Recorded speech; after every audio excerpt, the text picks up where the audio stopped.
నిత్య జీవితంలో భగవద్గీత అనేది ఇవాళ అంశం. నిన్న అక్కడ టాటా వారి సభలో మన కోసం మహాభారతం అని భారతాన్ని మన నిత్య జీవితంలో ఎలా అన్వయం చేసుకోవాలో చెప్తున్నాం. కాబట్టి ఇవాళ భారతంలో అంతర్భాగమైన భారతంతో సమానంగా లోకంలో ప్రచారమైనటువంటి భగవద్గీతని మన నిత్య జీవితంలో ఎలా అన్వయం చేసుకోవాలో ఉన్న సమయంలోనే తెలుసుకునేటువంటి ప్రయత్నం చేయాలి. ముఖ్యంగా భగవద్గీత బోధ అవసరాన్ని గురించి ముందు మనం గ్రహించాలి. మనకు లోకంలో సాధారణంగా ఉండే భావన ఏమిటంటే భగవద్గీత వినడం అదృష్టం, చూడడం అదృష్టం, చదవడం అదృష్టం, ఇంట్లో పుస్తకం ఉంటే అదృష్టం. ఆ పుస్తకం కూడా అదృష్టమే, ఎక్కడుందో అదృష్టం కాదు, కనపడదు. మనం చదివితేగా అది కూడా అదృష్టమే. అది ఉండడమే అదృష్టం, అది వినడమే అదృష్టం, అది జరిగిన చోటే అదృష్టం. అనుకున్నంతకాలం భగవద్గీత వల్ల ఒక్క రవంత ఉపయోగం మనకు ఉండదు.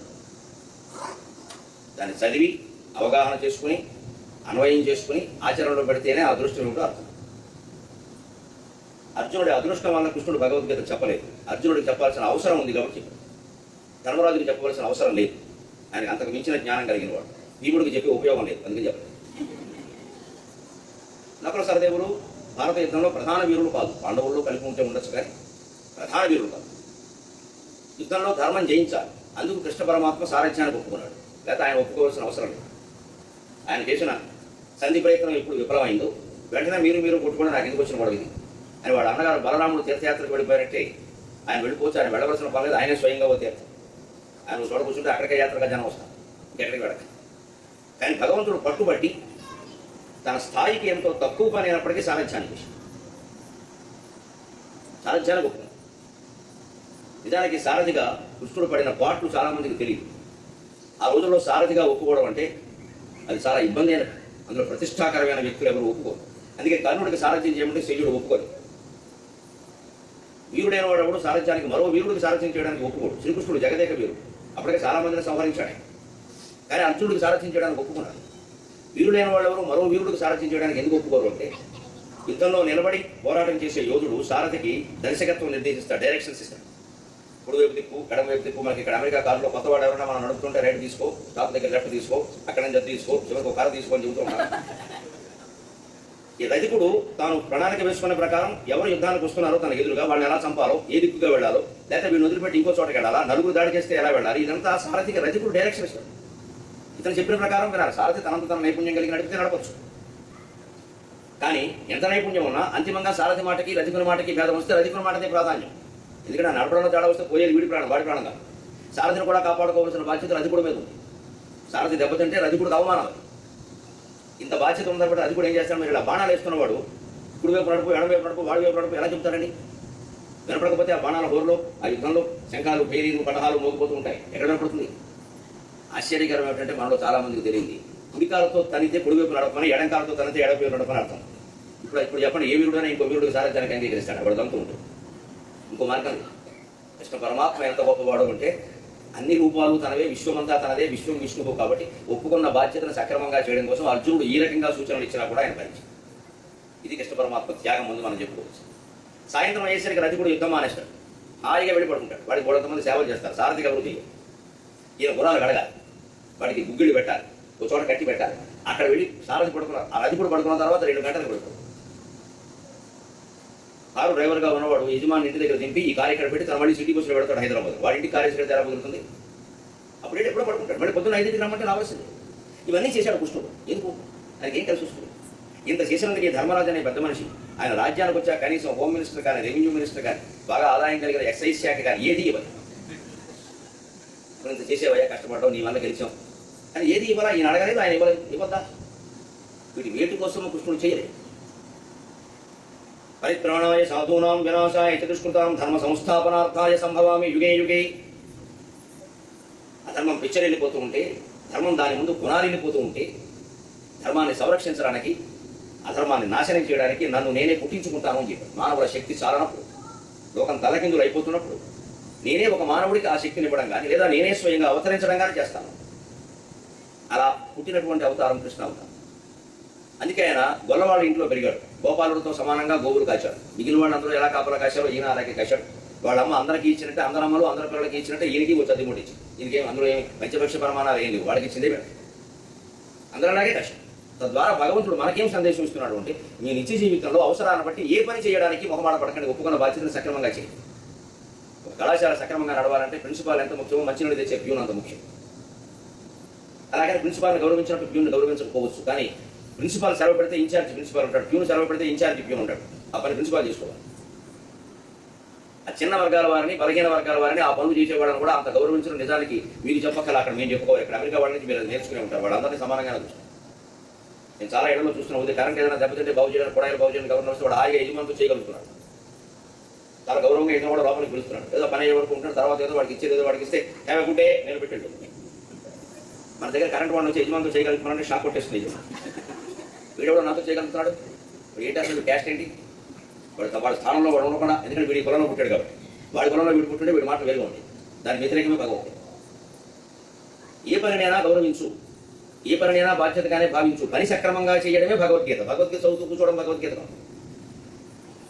అందుకే భగవద్గీత అర్జునుడికి అవసరం కాబట్టి చెప్పాడు. ఎందుకు అవసరమైంది? మిగిలిన వాళ్ళకి లేని ఈ పెద్ద మనిషి యుద్ధానికి ఒప్పుకొని శ్రీకృష్ణుడు సంధి కడుతుంటే యుద్ధానికే ప్రోత్సహించేలా మాట్లాడి 5 6 అని మా అన్నగారు అంటారు, అదంతా నువ్వు పెట్టుకోకు, నేను కరుణను చంపుతానని ప్రతిజ్ఞ చేశా అని ఈయన, నేను దుర్యోధనుని తొడలు బదలకొడతానన్నాను, దుశ్శాసనుని ఎత్తులు దాగుతానన్నాను అని వీళ్ళ అన్నగారు. అసలు మీరు ఎవ్వరు ఒప్పుకోపోయినా సరే నేనే ఒక్కరిని వెళ్ళి యుద్ధం చేస్తాను, నా దుష్టముడు మూడేస్తాడు ద్రౌపది. మొత్తం పరమాత్మని పీకి పిండెట్టేశాడు. అంతకుముందు రాయబారానికి వెళ్ళే ముందు పాండవుల సీన్ ఉంటుంది. ఆ మాటలు వింటే ఇంకా నాటకంలో చాలా తక్కువ చూపిస్తారు, తిక్కన గారి భారతంలో చదివితే చాలా ఉంటుంది. ఓ పక్క ఆయనేమో శాంతి అంటాడు, 5 ఇవ్వకపోయినా పర్వాలేదు, వద్దులే, అసలు నాకు బాధగా ఉంది, వద్దు వద్దు అని ఆయన. అపూర్వమైన శాంతమూర్తి ధర్మరాజు అంటే గాంధీ గారికి పూర్వజం ఆయన అయి ఉంటాడు నా ధర్మ. తర్వాత ఇంకా మిగిలేదు కన్వర్సేషన్ గాంధీ గారికి అనుకుంటుంటాడు. ప్రపంచ తలకింద అయిపోయినా వాళ్ళు ఆహించే ఆ సిద్ధాంతం వదలదు, అది పనికిరాదన్నా మా అందరూ విషయంలో నాకు అలాగే ఉంటారు కొందరు. అటువంటి ఆయన మాట వినాలి. భీముడు, ద్రౌపది, అర్జునుడు వీళ్ళ మాటలు వినాలి. నకుల సహదేవులు ఏమడిగినా ఒకటే, అన్నగారి అభిప్రాయం మా అభిప్రాయం. అందుకే పల్లెటూరులో కురుక్షేత్ర నాటకాలు వేసినప్పుడు నకుల సహదేవులు పాత్రలకు ప్రత్యేకంగా మనుషులు తెచ్చేవారు కాదు, ఖర్చు దాడగా. ఊళ్ళో ఎవడో స్టేజ్ ఎక్కి మధ్యాహ్నం పడాలని సరదా ఉన్నవాడు ఉంటాడు, వైద్యాన్ని ఎక్కి చేశాడు. వాడు మాట పెద్ద మాట ఉండదు, అన్నగారి అభిప్రాయం మా అభిప్రాయం. దీనికి శుభ్రంగా వాడికి 70 రూపాయల డ్రెస్సు, ఒక కిరీటం పెడతారు. అలా సరదా ఉండి ధృతరాష్ట్రుడి పాత్రకైనా కొన్ని మాటలు నకుల సహదేవులకు ఏ మాటలు ఉండవు, అన్నగారి అభిప్రాయం మా అభిప్రాయం. దీనికి కూడా వేరే వాడి అనగా వాడుకు 400 వారి. ఇటువంటి పరిస్థితుల్లో ఆయన రాయబారానికి వెళ్తే రాయబారం విఫలమైంది. అప్పుడు యుద్ధానికి ప్రోత్సహించిన పెద్ద మనుషులందరూ యుద్ధానికి సిద్ధంగా ఉండాలి కదా. ధర్మరాజు అంటే పోనీ అనుకోవచ్చు. అర్జునుడు ఎలా అంటాడండి, సేన ఎవరి మధ్య రథము స్థాపయమేచ్చుత అని చెప్పి 2 సైన్యాల మధ్యలోకి 1,00,000 మందిలోకి ఇటు 11,00,000 మంది అటు 7,00,000 మంది ఉంటే ఆ మధ్యలోకి సైన్యం తీసుకెళ్లి పెట్టాక అబ్బాయి ఆచార్యాన్ మాతులాన్ భ్రాతృన్ పుత్రాన్ పౌత్రాన్ తదైవచ గాంధీవం సంస్థ దేహస్థాత్పక్షే ఉపరిదక్షతే అని మొదలెట్టాడా. వెళ్ళకూడగా ఉందా జీవితం అంటే? ఒక నిర్ణయం తీసుకునే ముందు మనం రోజుల తరబడి ఆలోచించినా పర్వాలేదండి, దాని నిర్ణయం తీసుకున్న క్షణం ఆలోచించకూడదు. యశోవా మృత్యువా దాన్ని కట్టుబడుకోవాలి. సంతకం పెట్టాం, కట్టుబడిపోయి మాట్లాడ పెట్టే ముందు ఆలోచించు. అలాగే పెడతామంటే అలాగే పెట్టాం. అందుకంటే అన్నిటి మీద సంతకాలు పెట్టేస్తారు, ప్రతి కూడా రాజ్యాంగం మీద కూడా పెట్టేస్తారు బ్రహ్మాండంగా సంతకాలు. అది పాటించలేదంటే అలా పెడతాగానే మన వల్ల అవుతుంది, అవదానికి ఎందుకు పెట్టాం? అందుకే ఒక మాటకి సంతకాలు పెట్టడం కాదు, మనం ఒప్పుకుంటాం. ఇంట్లో భార్యాభర్తలు పిల్లలైనా సరే, పెళ్లిళ్ళు, ఉద్యోగాలు ఏదైనా సరే ఒక నిర్ణయం తీసుకునే ముందు గంట కాదు, 2 గంటలు కాదు, 3 గంటలు కాదు, ఒకసారి 3 రోజులు ఆలోచించాల్సిన అవసరం. టైం పెట్టుకుని ఆలోచించాలి, ఇప్పుడు గుర్తుపెట్టుకోవాలి. అదే పనికి ఆలోచించకూడదు పొరపాడి. ఈ సమస్య గురించి 10 నుంచి 12 గంటల వరకు ఆలోచిస్తాం, 12ంటికి ఆపేస్తాం. స్విచ్ ఆపినట్టు మనసు ఆపి ఆ శక్తి ఉన్నవాడు జీవితంలో జయిస్తాం. ఇది అయిపోయి 12 ఫోన్ చేస్తున్నదే, పడుకున్నదే, మళ్ళీ లేచినదే, ఆఫీస్కి వెళ్ళినా అది తెగదు. అంటే ఈ ఆందోళన కారణంగా మనస్సు ఆలోచించే శక్తి కోల్పోతుంది. మనస్సు యొక్క లక్షణం ఏమిటంటే మీరు పరిశీలిస్తే మీకే తెలుస్తుంది, ఒక్క నిమిషం కూడా స్థిరంగా ఉండకపోవడమే దాని లక్షణం. దాన్ని మనం ఒకే విషయం మీద గంటలు కూర్చోబెట్టడం దానికి చెక్కిపోతుంది. పోనీ అది ఏదైనా భగవన్నామస్మరణ అయితే పర్వాలేదు, అది మనకు సాధ్యం కాదు, అందరికీ తెలుసు. సమస్యల గురించి మాత్రం మనం అంతారండి సంసారాల్లో గంటల తరబడి కాదండి, జన్మల తరబడి ఆలోచన. ఆ సమయానికి మా బోటి ఎవరైనా వస్తే వాడికి కూడా ముందుతాం.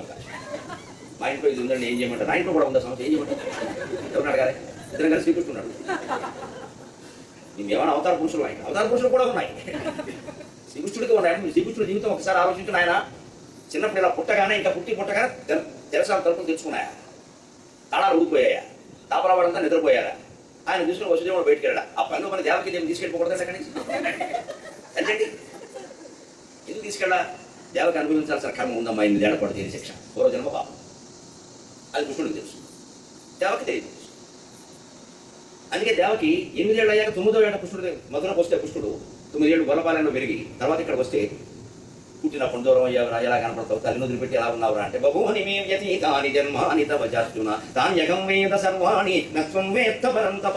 అర్జునుడు చెప్పిన మాట దేవుడికి చెప్పాడు. అమ్మా ఎవరికైనా ఇదే మాట అమ్మా నేను చెప్పేది జీవులు ఎవరికి తెలియదు. నీకు చాలా జన్మలు గడిచే తల్లి, నాకు చాలా జన్మలు గడిచాయి. ఈ జన్మలోనే నేను నీ కొడుకుని, అన్ని జన్మలోనూ నువ్వు నాకు తల్లి, నేను నీ కొడుకుని కాదు.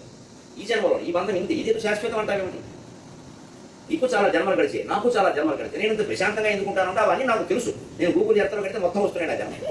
నువ్వు వెళ్ళినా రావు, ఎందుకంటే వెళ్ళే శక్తి నీకు, దాని పాస్వర్డ్ నీకు తెలియదు, నాకు తెలుసు. నేను పెడతాను ఆ జన్మలన్నీ తెలుసు. ఓహో ఇది అనేక జన్మలో ఇది ఒక వ్యవహారం, దీని గురించి ఇంత తీవ్రంగా ఎందుకు ఆలోచించాలని వదిలేస్తాను ఆ విషయం. మీరు వదలరు, పట్టుకుని పీపుతారు. అందుకని నీ జన్మ కర్మల ప్రకారం నువ్వు అనుభవించవలసినవి కొన్ని ఉన్నాయమ్మా. అందుకని నేను అక్కడ ఉండలేకుండా పోయాను అంటే నిజమేరా, 6 పిల్లలు నా కళ్ళ ముందే చచ్చిపోయారా, ఇంకో పిల్లాడు కడుపులో పెరిగాడు కానీ ఎక్కడికో వెళ్ళిపోయాడు రా, సంకర్షణలోని బలరాముడు.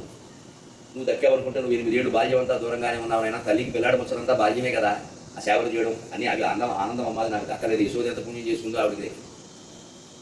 చిత్రవాణి ఇదే మాట యశోద అడిగింది కృష్ణుడు. ఈయన 9వ ఏడు ఇక్కడికి వచ్చాక ఈ పెద్ద మనిషి 80 ఏళ్ళు దాటాక వెళ్ళాడు. అక్కడ 8 పెళ్ళిళ్ళు అయిపోయాయి. ఒక్కదానికి ఆవిడ శుభలేఖ లేదు కానీ యశోద శుభలేఖ. రుక్మిణి, సత్యభామ, సుదంత, భద్ర, లక్షణ అందరినీ చేసుకుని అన్ని పెళ్లిపేటల మీద దేవకి వసుదేవులో కూర్చున్నారు. అప్పటికి ఆవిడకి తెలిసింది నేను పెంచిన తల్లిని వీడు వాడుకున్నాడు. ఎంత పెంచింది కదండి, ఎంత ప్రేమగా పెంచిందండి మామూలుగా. పిలవలా అయిపోయాక 8 మందిని చూసుకుని పెద్ద యాత్రకు వచ్చినట్టు వచ్చాడట ఆశీర్వచనం. ఆవిడకి మండదా, ఫోన్ లేదా ఎంతైనా కన్న తల్లేనమ్మా, దేవుడైనా మనుషులైనా అందరూ ఒకటారా, మేము ఎందుకు గుర్తుంటాం, నాకు కనీసం పెళ్లికి తెలియదు. అప్పుడు ఇదే మాట బహూని మే వ్యతీతాని జన్మాని తవ చార్జున తాన్యకం వేద సర్వాణి నత్వం వేత్త పరం తప. అమ్మా యశోద, నీకు చాలా జన్మలు గడిచాయి, నాకు చాలా జన్మలు గడిచాయి. నేను ఎందుకు పెళ్లికి పిలవలేదు, నా పెళ్లి చూసే యోగం నీకు ఎందుకు లేదు, నీ పూర్వజన్మలో గడితే తెలుసు. పూర్వజన్మ.com కొడుకు నేనే చెప్తాను. ఆవిడ పూర్వజన్మలో ఒక గంధర్వుడు భార్య, ఉన్న పెళ్లిళ్ళని జడగొట్టింది ఊళ్ళో.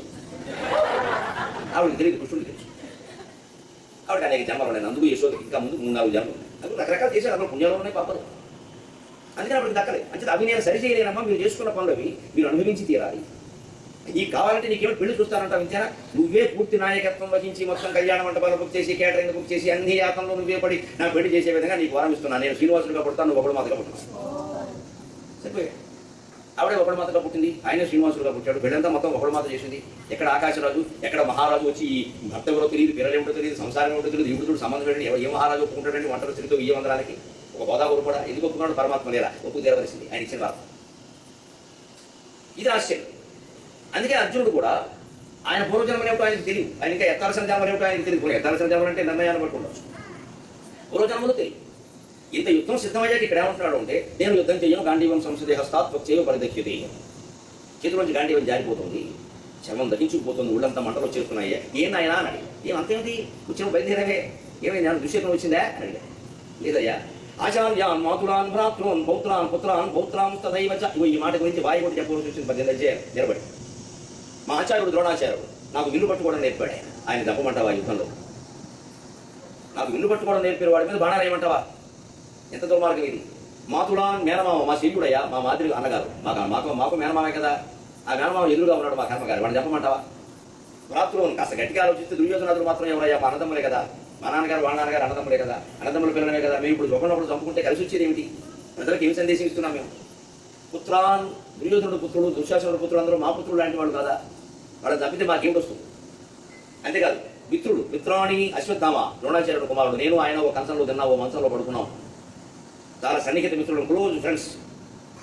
ఇప్పుడు ఆయన నమ్మమంటావా అంటే కృష్ణుడు ఒక నవ్వు నవ్వి, అందుకే నీకు చాలా చెప్పడం అవసరం ఆయన అని అప్పుడు భగవద్గీతలో ఉండదు కానీ తర్వాత వేరే అశ్వమేధ పర్వంలో కృష్ణుడికి అర్జునుడికి జరిగిన సంభాషణలో ఉంటూ అడిగిన ప్రశ్న ఏమిటంటే, కృష్ణుడు ఇదివరకు రాజసూయ యాగం చేశావు కదా నువ్వు, మీ అన్నగారు ఈ అరణ్యవాసం కంటే ముందే, అజ్ఞాతవాసం కంటే ముందే. మరి ఇప్పుడు 4 దిక్కులకి నలుగురు వెళ్ళి మొత్తం 4 దిక్కుల్లో ఉన్న రాజులందరినీ ఓడించేసేసి వచ్చి మీ అన్నగారి చేత బ్రహ్మాండంగా రాజసూయాగం చేయించేశారు కదా. ఓ ధర్మరాజు సింహాసనం మీద కూర్చోబెట్టి, ఓ యవ్వానివా కిట నిభమద పంకము రాజభూషణ రజోరాజినడు యవ్వాని గుణరత నేడువార అసుర కడపటి కొండపై కలయపురాకు యవ్వాని చారిత్ర వెల్లలోకములకు వచ్చయి వినయము నరపు గరపు యవ్వాని కడకంట నివ్వటిల్లెడు చుట్టి మానిత సంపదని ఎనుచుండు అతడు భూరి ప్రతాప మహాప్రదీప దూర విఘటిత గర్వంధకార వైరి వీర కోటీరమణి గుణవేష్టితాంధ్రితరుడు కేవలమత్తుడే ధర్మసుతుడు అని ఇంత పొడుగు పద్యాలు చదివి మీ అన్నగారి కీర్తనలు పాడి వందమాగల చేత పాడించి ఓ వైభవాలు చేశారు కదా. ఆ రాజులందరినీ చంపినప్పుడు, అప్పుడు యుద్ధాలు చేసినప్పుడు నీకు ఎందుకు ఈ ఆలోచన కలగలా యుద్ధం చేయడం తప్పని? ఇప్పుడు మీ మేనమా ఉండబట్టి, మీ తోడళ్ళు ఉండబట్టి, మీ అబ్బాయిలు ఉండబట్టి, మీ గురువు గారు ఉండబట్టి, నీతో పాటు కంచం మంచం వాడుకున్న ఫ్రెండ్ ఉండబట్టి యుద్ధం ఎక్కడుతున్నారు. ఇప్పుడు ఆలోచించడం భగవద్గీత ఎందుకు అవసరం, మనకు కూడా ఎందుకు అవసరం, ఈ మమకారాలు వదులు కూడా. అంతేగాని మా అబ్బాయి పెళ్లి అవ్వడానికి భగవద్గీత పారాయణ చేస్తున్నాం, భగవద్గీత పారాయణ చేస్తే వాడికి పెళ్లి చేసుకోవాలని అనిపిస్తుంది, అందుకు జయించి కావాలి. సరిగ్గా చదివితే పెళ్లి చేసుకోవాలని అనిపించదు, పరమసుఖంగా ఉంటాడు. నేను ఎక్కడో అవధానం చేస్తుంటే అడిగారు అప్రస్తుతం, పెళ్లి అయిన ఆడవాళ్ళకి మంగళసూత్రం ఉంటుందని గుర్తు, కానీ మగవాళ్ళకి ఏముంటుందన్నారు, ఏడు మొహం ఉంటుంది చూసుకుంటే. సభలో కూర్చొని ఎన్ని జోకులు వేసినా నవ్వట్లేదు అంటే పెళ్ళి 10 ఏళ్ళు ఏదైనా నవ్వడు, అనుభవం దానికి. ఇవన్నీ మనకు అనుభవంలో ఉన్న విషయాలండి. ఆడడానికి మోడానికి పెళ్ళి అంటారేంటి, పెళ్ళి అయినంత వరకే సుఖంగా ఉంటాడు ఆవిడ, అన్ని బాధ్యతలు చూసుకుంటాడు, సుఖంగా చూసుకుంటాడని అన్ని సమస్యలు తీరుస్తాడని ఆడడానికి పెళ్లి చేసుకుంటాడు. ఆ సమస్యలు మాత్రం వీడి పెద్ద సమస్య అయిపోతాడు. అక్కడి నుంచి ఎవడో ఎందుకు చేసుకున్నాం కూడా, ఇదివరకే సుఖంగా ఉన్నాం, కానీ ఇలా ఈ ఫీ అంటాడు. ఎందుకంటున్నావు తెలుసుగా, మీ నాన్న చూసావు కదా, మీ మామయ్య చూసావు కదా, మీ అందరూ చూసావు కదా, మళ్ళీ చూసుకున్నాం. అదే మా ఏంటి, దాన్ని భగవద్గీతలో చెప్తున్నా, మాయలో పడతా నేనే. దైవీక్షేష గుణమయీ మమ మాయా దురత్యయ మామే మయే ప్రపద్యంతి మాయామే తాం తరంతి. సప్తమాధ్యాయంలో చెప్తాడు విజ్ఞాన యోగం. ఇది దైవీ మాయ, ఇది త్రిగుణాత్మకం, సత్వగుణం, రజోగుణం, తమోగుణం. ప్రతి మనిషిని పట్టుకుంటాయి తప్పు, అన్ని జీవుల్ని పట్టుకో. ఆ మాయ నుంచి బయటపడాలంటే ఒకటే మార్గం, మాయ ప్రయోగించిన భగవంతుడు కాబట్టి ఆ భగవంతుడు శరణ పెట్టడమే మార్గం. దానికి వివేకానందుడు చెప్పాడు చక్కని మాట. ఆ భగవంతుడు శరణ పెడితే ఎలా తీరిపోతాయండి, ఈ మాయ నుంచి ఎలా బయటపడతామండి అని అడిగితే, చేపల సాయంత్రం పూట రేవు కడదాం పదా అన్నాడు. చేపలు పట్టే రేవు, అక్కడ జాలర్లు ఆ రేవులో నిలబడి వాలేసి పడుతున్నారు చేప. అప్పుడు శిష్యుడు అన్నాడు ఆయన, ఒకసారి వాడు ఆ వలలో ఎన్ని చేపలు పడ్డాయి లెక్కేమన్నా, 100, 150 పడ్డాయండి. వాడు అదృష్టవంతుడండి, బాగా సంపాదించుకుంటాడు. ఒకసారి వాడు కాళ్ళకేసి చూడమన్నాడు. ఆ కాళ్ళ దగ్గర 4-5 చేపలు అక్కడే ఉన్నాయి, వలలో పడకపోక వాడినే పీకుతున్నాయి. అప్పుడు వివేకానందుడు చెప్పాడు, చూసావా, దూరంగా ఉన్న చేపలన్నీ వలలో పడ్డాయి, వాడి కాళ్ళ దగ్గర ఉన్న చేపలు వలలో పడకపోక వాడి లాగుతున్నాయి. ఈ ప్రపంచం అంతా భగవంతుడు విసిరిన వల, దూరంగా ఉన్నవాడు అందులో పడతాడు, దగ్గర ఉన్నవాడు పడ్డని చెప్పి వివేకానందుడు చెప్పాడు.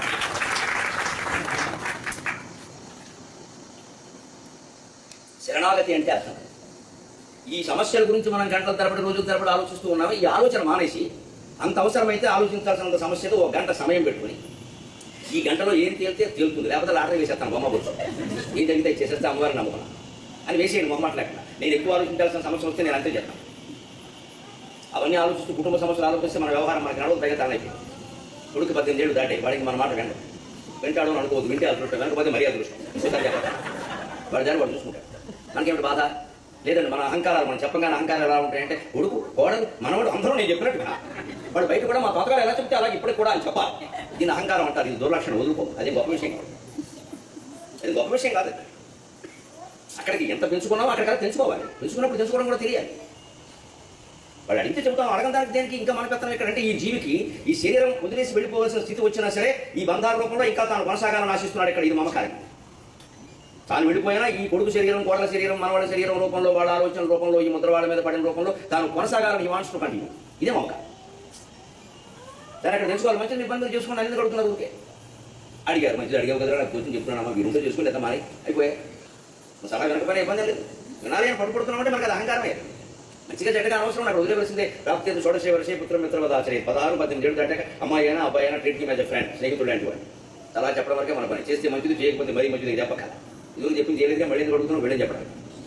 ఈ తెగింపుకు మనిషి రావాలి. భగవద్గీత పారాయణ అంటే అర్థం అది.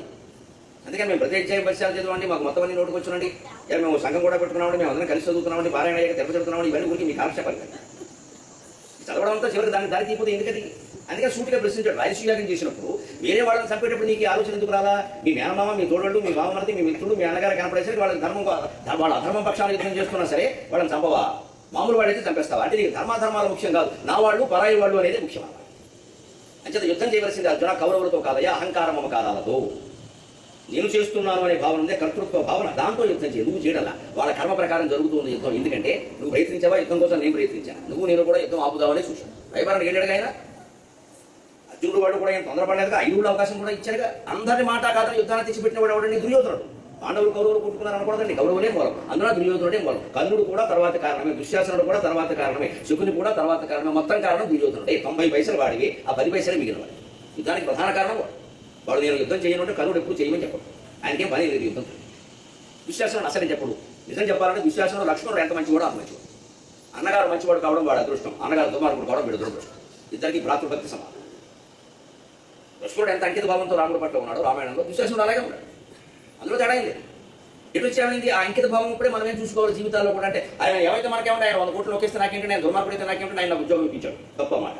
అంత అవినీతి పరుడైనప్పుడు నువ్వు అంత గౌరవించాల్సిన అవసరం లేదు, అంతగా ఆయన సమర్థించి ఆయన వ్యాపారంలో లీనమైపోవాల్సిన అవసరం లేదు. భారత రాజకీయాలు ఎలాగే జరిగింది. వాడు శుద్ధ అవినీతి పరుడు 1,00,000 కోట్లు నొక్కేసినా సరే మా ఫ్రెండ్ అండి, మా మేనల్ అండి, నాకు ఉద్యోగం ఇప్పించాడండి, నాకు ఆయనే దిక్కండి. ఏమిటి నీకు మేలు చేస్తే చాలా దేశానికి నష్టం చేశాడు. అంటే మనకి సామూహిక భావన లేదు, వ్యక్తిగత భావన ఎంతసేపు. నాకు చేశాడు, నాకు చేశాడు, నీకు చేస్తే చాలా దేశం మొత్తానికి అపకారం చేశాడు. అది మనకు అక్కల చాలా మందికి దురదృష్టం. స్వాతంత్ర సమర యోధులు అందరూ ఎలాగే పోరాడుంటే ఇప్పటికి కూడా స్వాతంత్రం వచ్చింది. దేశం ముఖ్యం అనుకుని కదండి వాడు ప్రాణాలు కోల్పోయింది. ఆ బతుకు నాకు ముఖ్యం అనుకుంటే ఎప్పటికీ వచ్చేది కాదు. వాళ్ళు దేశం ముఖ్యం అనుకున్నారు. మనం మన పిల్లలు వేళ మన బతుకు మనం గడిపేస్తాం, కానీ మనం బాగు చేయగలం ఏమిటి అని దేశం. ఇంకెందుకు భగవద్గీత బాగు చేయడం కోసమే కదా ఆయన గురాలు. అందుకని అశోచ్యానం వశోచస్వం ప్రజ్ఞావాదాంశ్చ భాషే గతాసూనగతాసూంశ్చ నాను శోచంతి పండితాక. చాలా పెద్ద మాటలు మాట్లాడుతున్నావు అర్జున. సంస్యాన్ని అనువశోచ ప్రజ్ఞావాదాంశ భాషే. పెద్ద గొప్పలు పలుకుతున్నావు ఇక్కడ, ఆయన ఆక్షేపించాడు. ప్రజ్ఞలు పలుకుతున్నావు, నువ్వు చంపేస్తున్నావా అందరు. నేను దుర్యోధనుడు అంత పట్టుదలగా ఎందుకున్నాడండి యుద్ధం గురించి ఆలోచించండి. రావణాసుడు అంత పట్టుదలగా ఎందుకున్నాడండి. సౌందర్యం విషయానికి వస్తే మండోదరి కూడా చాలా గొప్ప సౌందర్యవంతురాలండి. ఆనుకూల్య విషయానికి వస్తే మండోదరి మహాసాధ్వి, రావణుడు చెప్పిన ఏ మాట కాదన్నా చాలా అనుకూలవతి, అంత సౌందర్యవతి, అంత అనుకూలవతి. భార్యగా ఉండగా ఇంకా 26 మంది ఉన్నారు. వీడికి ఎవరు ఒక్కటి కాదు. సీత పర్యటన వాడికి. దాన్ని జీవలక్షణం అంటారు. మనలో అందరికీ ఉంటుంది, ప్రతి జీవికి ఉంటుంది జీవలక్షణం. పాము చూడండి, ఎలక ఎదురుగా కనపడింది. పాము ఎలకను చంపవచ్చునా, ఇవాళ ఏకాదశి కదా అని ఆలోచించింది. ఏకాదశి లోకాదశి దానికి దేనికి. ఆ ఎలక పరిగెడుతున్న శత్రువును చంపకూడదు అంటే దానికి తిరిగి దొరకదు. ఇది ఇంకా పరిగెడుతుంది. అది పాము జీవలక్షణం, చంపేస్తున్నది. దానికి అంతకంటే విచక్షణగా ఆలోచించే శక్తి భగవంతుడు ఇవ్వాలి. కానీ మనిషికి ఉండాల్సిన లక్షణం ఏమంటే విచక్షణ. కాలేజీకి ఏవో టిఫిన్ బాక్సులు పట్టుకుని వెళ్ళాం ఉద్యోగానికి. అందరు బాక్సులు ఓ చోట పెట్టుకున్నాం. అక్కడికి వెళ్ళి చూసాం మధ్యాహ్నం ఎవరి బాక్సు అందంగా కనపడింది. విషయం కదా, ఇది మంది కాదు. అలాగే నాకు కనపడం తినేసానంటే అది జంతువు లక్షణం. కనపడం తినేటువంటి నీ వాక్సేదో నీకు తెలియదు, అది నీది కాదు, నీదిగా తినక్కవా. అదే ఒక జంతువు ఆ పని చేసింది అనుకోండి, చూసిన వాడు ఆ జంతువు బదిలీ దానికి. జంతువుకి సహజ లక్షణం విచక్షణ రాహిత్యం, మనిషికి సహజ లక్షణం విచక్షణ సాహిత్యం, విచక్షణ సాహిత్యం. ఆ విచక్షణ మనిషిని జంతువు నుంచి వేరు చేసింది. లేకపోతే మిగిలిన లక్షణాలని జంతువులకి మనకి ఉన్నవేనా, తిండి తినడం, పడుకోవడం, సంతానం కనడం, భయపడడం, ఇవన్నీ జంతువులు కూడా ఉన్నాయండి. శాస్త్రమే చెప్పింది స్పష్టంగా. ఆహార నిద్ర భయమైథునం చ సామాన్యమేతత్ పశుభిర్నరాణాం. ఆహార నిద్ర భయమైథునం చ సామాన్యమేతత్ పశుభిర్నరాణాం. ధర్మోహి తేషామధికో విశేషో ధర్మేణ హీనాః పశుభిః సమానాః. తిండి తినడం, నిద్రపోవడం, భయపడడం, దాంపత్య బంధాలు, ఇవన్నీ మనకేమిటంటే దున్నపోతులకు లేవా, పశువులకు లేవా, పావులకు లేవా, ఏ జీవికి లేవు, అన్ని జీవులకు ఉన్నాయి. దాని పక్కన అంత విచిత్రంగా చెప్పింది. మనిషిలో మిగిలిన జంతువుల కంటే ఉండవలసిన లక్షణం, ఉండే లక్షణం ఏంటంటే ధర్మోహితేషామధికో విశేషో ధర్మం అధర్మం అనే విచక్షణ జ్ఞానాన్ని భగవంతుడు మనకి ఇచ్చాడు. దాన్ని వినియోగించకపోతే జంతువుకి మనకి తగ్గదు. ధర్మేణ హీనాః పశుభిః సమానాః. అందుకని ధర్మం అనే విశేష జ్ఞానం అయినప్పుడు అర్జునుడు ధర్మం గురించి ఆలోచించకుండా మమకారం గురించి ఆలోచిస్తే ఎలా కుదురుతుందండి. విష్ణు నిజమే పెద్దవాడు, 250 సంవత్సరాలు ముత్తాత తాత నేను ఒళ్ళో పెట్టుకుని పెంచాడు. ఇక అర్జునుడు వాడు బయట మట్టిలో ఆడుకుంటూ కూడా రావయ్యా అని ఒళ్ళో పెట్టుకుని బట్టలకి మట్టి అంటేనే సరే పెంచాడు, ప్రేమించాడు. కానీ ఇప్పుడు ఏ పక్షాన్ని నిలబడ్డాడు ఆయన? అధర్మ పక్షాన్ని నిలబడ్డాడు. ధర్మం గెలవాలంటే ఆయనతో యుద్ధం చేయడం మానేసి బతిమలు కావాలి. అంటే మన జీవితంలో కూడా మనం ధర్మాలను బట్టి నిర్ణయం తీసుకోవాలి. మన వాళ్ళు పరాయి వాళ్ళని బట్టి. మనం ఇద్దరు పిల్లలు దెబ్బలాడుకున్నారు, అందులో మన పిల్లాడు ఉన్నాడు. ఏది ధర్మం ఆలోచించాలి. కానీ మా వాడు మంచివాడే, అవతల వాడిని అలా పెంచాడు, వాళ్ళమ్మ కూడా అలాగే అనుకుంటారు. ఎందుకంటే లోకంలో తగాదాలు పెరుగుతాయి. ఇద్దరు చిన్నపిల్లల మధ్యలో తగాదాల దగ్గర నుంచి 2 దేశాల మధ్య యుద్ధం వరకు ఇదే కారణం అండి. ధర్మం గురించి ఆలోచిస్తే ఎందుకు చేస్తామండి? పాకిస్తాన్ వాళ్ళు తీవ్రవాదాన్ని పరిగెట్టుకుని పోషిస్తారు, వాడిని ఊళ్ళో పెట్టుకుని దేశంలో పెట్టుకుని పోషిస్తారు. కాశ్మీర్ దాటి కంచెలు దాటి మన దగ్గరికి పంపిస్తారు. లేదయ్యా మీరు పంపిస్తున్నారంటే మాకు ఏమీ తెలియదు, మేము మహాపతి వ్రతం ఏకాదశి ఉపవాసం. ఏమంటారు దీన్ని? రెచ్చగొట్టం కదా. స్పష్టంగా దొరుకుతున్నారు అక్కడ, అక్కడ ఉన్నారు మనుషులు. అటువంటిప్పుడు ఒబామా చేసినట్టే బిన్ లాడెన్ ఎక్కడ ఉన్నాడో తెలుసుకుని పాకిస్తాన్లో ఎవరికి తెలియకుండా వేసేశాక sorry Pakistan president I did అన్నాడు. తెలివైన పని, నమస్కారం చేయాలి. ఆ ధైర్యం ఉండాలని దేశాలు. అంతేకాని వాడు అనుమతిస్తాడా? శుభ్రంగా వేసేసాక ఎవరికో పొద్దున అనుకోకుండా పడింది. దానికనే ఉపాయం. అంటే ధర్మాన్ని ఏది నిర్ణయిస్తుంది? శాస్త్రం ముందు నిర్ణయిస్తుంది. కానీ శాస్త్రం ప్రకారం అన్ని ధర్మాలు ఉండవండి. పూర్వకాలంలో 10 మంది పిల్లలు ఉన్న మొత్తం ఎదురు శ్రావణ మాసంలో ముందు పిలిచి 10 మంది పెట్టాలి కలిగి ముందు ఆవిడకి తాంబూలం ఇవ్వండి అని అనేవారు. ఇప్పుడు ఇద్దరిని మించి ఎవరన్నా మాకు వీ హ్యావ్ 3 చిల్డ్రన్ అంటే వయ్యి ఇది నేరం చేసేది. అంత నేరమా? వాళ్ళ పిల్లలు వాడు కన్నారు, మీకేం మారగలదే వయ్యి. ఇదేనండి ధర్మం మారడం అంటే. ఇదివరకు 10 మంది ఉన్న మొత్తం ఎదురు చాలా గౌరవించి ఇప్పుడు విచిత్రంగా చూస్తాం. అంటే ఈ కాలంలో మనం ఎలా ఉండాలి? ఇద్దరినే కానీ ఊరుకోవాలన్నమాట. నా ఇష్టం అంటే లోకంలో ఉండే అవమానాలు సన్మానాలు ఎదుర్కోవాలి తప్పదు. ఒక విరుద్ధంగా ప్రవర్తించిన తర్వాత ఎదుర్కోవాల్సింది. అంటే ధర్మశాస్త్రం నిర్ణయిస్తుంది ధర్మాన్ని. కానీ కాలానుగుణంగా ధర్మం మార్చుకోవాల్సిన బాధ్యత మన మీద ఉంది. పీఠాధిపతులు పెద్దలు చేయవలసిన పనిదే. 100 ఏళ్లకోసారి ధర్మశాస్త్రాన్ని మార్చమని చెప్పారు. మన వాళ్ళు ఏమీ చేయట్లేదు. హిందువులందరికీ ధర్మశాస్త్రం బాధ్యత జగద్గురువులు పీఠాధిపతుల మీద ఉంది. ఎందుకంటే ఇదివరకు చేసినట్టు ఉపనయనాలు ఇప్పుడు చేయాలి, ఇదివరకు చేసినట్టు పెళ్లిళ్ళు ఇప్పుడు చేయాలి, ఇదివరకు చేసినట్టు భోజనం కూడా ఇప్పుడు చేయాలి. ఇదిగో కూర్చుని మనిషి గంట సేపు భోజనం చేసేవాడు. ఇప్పుడు నిలబడి 2 మెతుకులు కతికి వెళ్ళిపోయి నిలబడి తింటే కుక్క అయిపోతామంటే కుదరదు. నిలబడే తినాలి, మార్గం లేదు. ఈ అనవసరంగా ఇవన్నీ చెప్తే ప్రజలను భయపెట్టడం, భయప్రాంతాలు కూర్చోడు. ఇదో రకమైన స్పిరిచువల్ టెర్రరిజం. కాలం ఏమిటి నడుస్తున్నది ఏమిటి? నిలబడి తినడానికి సమయం లేక మేము నడుస్తుంటా, కూర్చో ఇలా పట్టు అలా చేయి గంట చేయి ఉద్యోగాలు పోతాయి. కుదరదండి. అంటే ఈ కాలానికి అనుకుంటే మనం ధర్మశాస్త్రం రాసుకోవాలి. అంటే శాస్త్రం గొప్పదే, కానీ ఎప్పుడూ అది కాదు, మర్చిపోవాలి. అంతేకాదు సామాజిక పరిస్థితులను బట్టి ధర్మం మారుతుంది, వ్యక్తి ఆరోగ్యాన్ని బట్టి ధర్మం మారుతుంది. రామకోట ఎవరికి చెప్పారో తెలుసా? 70 ఏళ్ళు దాటి ఇంట్లో ఉన్న వాళ్ళకి బయటికి వెళ్ళి ఏ యాత్రలు చేయలేరు కాబట్టి, వ్రతాలు పూజలు నోములు ఉపవాసాలు కూడా కష్టం కాబట్టి వాళ్ళని ఏదో మాట్లాడకుండా రామకోట రాసుకోవాలి. ఎందుకంటే 70 ఏళ్ళు దాటాక అత్తకాదు రామకోట రాయకపోతే కోడలికి ప్రమాదం.